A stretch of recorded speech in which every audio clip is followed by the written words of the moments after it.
Hello everyone, it's Steven, the calculator guy, and I just wanted to show you another calculator or spreadsheet that I made that I am indeed selling.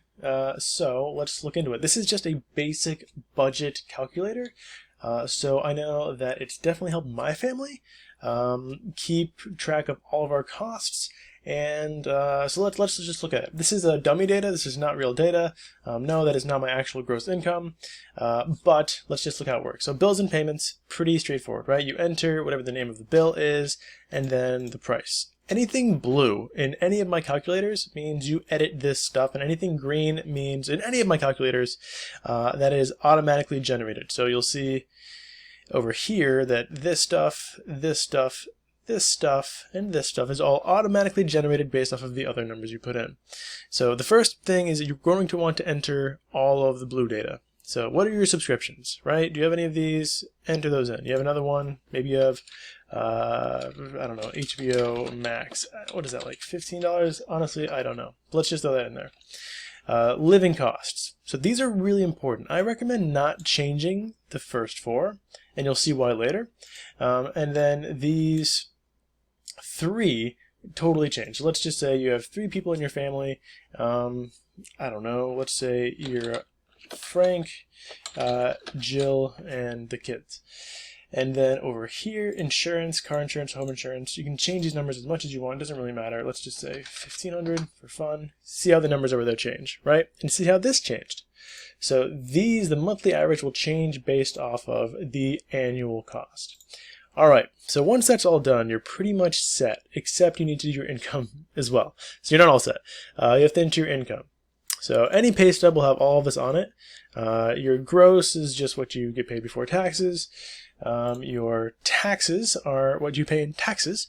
The benefits are things that go to healthcare, dental, or whatever else. And then retirement. So this is what I consider your 401k. Maybe you have something else where you have some sort of retirement program with your work. So essentially, this is your monthly take home, and this is your yearly take home. All right. So this table here just takes the total of all of these and multiplies them by 12, and also takes these two as well. So these are already annual. So you'll see you can look at them one by one. Monthly and yearly. So currently $22,500 for bills and payments, $5,500 for subscriptions, $25,000 in living costs. This is variable. We'll look at what that means later. And insurance. So you get your totals, you get to see it, and boom, this is how much what they call discretionary income you would have. So income after all of those things are taken care of, you still have $20,000, probably going to go to savings. Right? I'm still working on a savings calculator addition to this, but if you purchase any of my spreadsheets, you know that you always have access to any updates that come out, and almost all of my spreadsheets get updated semi-frequently. Okay, so per month, per year, this is just your remaining income. So per month you have $1,600 discretionary, per year 20,000. So what happens when you change these? Well, let's look at the first month, January. Again, this is all dummy data. Blue stuff, you edit. Green stuff, automatic. So if you change the headings in living, let's say you change groceries to food instead, because you want to combine takeout. Well, look here, food, and it tells you the number next to it. So the reason I like to have these ones sort of standard is because of the format. Gas doesn't have an item, because I assume that anyone who is paying for gas is not going to name their gas. Same with groceries. Groceries doesn't have a name, so it's just on this date you paid this much for those groceries. I don't think people want to itemize their groceries, and if you do, my calculator is not for you. If you want to name every single individual item you bought, you are probably already creating very robust spreadsheets. So here we go. Groceries, gas, takeout, miscellaneous, Frank, Jill, and kids. Again, these names are auto-generated from this, and the amount of money dedicated to each one is auto-generated from this. So if you change these or change these names will change, and so will these totals. So these totals are automatically pulled from this first sheet, which is why setting up this first sheet is so essential. Once you've done that, it's just as easy as entering the date and the cost, or the date, item name, and cost. So you can see in this situation, this family spent a little bit more than they had planned on groceries this month. But hey, next month you might say, you know what? Let's change the budget to 1,100, and there we go. Okay, and you can see how much that would affect your yearly, and then all of your further months will have 1,100 as the amount dedicated to groceries. So gas, maybe it's the summertime, you're not really getting gas very much because you get the summer off. I don't know. Takeout, here we go. Just toss those in there. This is what I assume is family takeout. At least that's how my family uses it.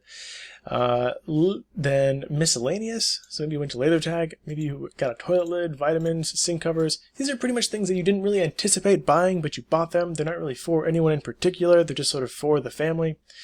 And then over here, this is Frank's discretionary monthly income that Frank can spend on whatever Frank wants, which is really nice because then there's no confusion about who gets to spend what in the family. You have a dedicated amount of spending money, and that person just gets to use that as they want, as does Jill. So Frank has plenty of money left, so Frank will have rollover next month. Jill will also have rollover next month, so both of them will have even more money in the next month. And they continue that rollover. You can see they can eventually buy pretty big purchases from themselves using smart savings and investment plans. Not just buying big things and hoping that it works out later on because you have some idea of what your income can do. Kids, same thing. They went a little bit over budget, but again, hey, that's probably okay. You can take that away from the next budget, or you can choose not to. I do not make rollover automatic. I make rollover manual because there are a lot of instances with my family lease where I found that, okay, I'm not going to take my rollover. I went a little bit over budget on groceries, so I'm just going to assume my rollover will cover that. But there are some months where I'm like, look, we were way in budget. I'm taking that rollover, and I'm definitely going to use it this month. So currently, rollover is manual enter. As simple as looking here, saying, okay, I had 129 left. I'll just put that here.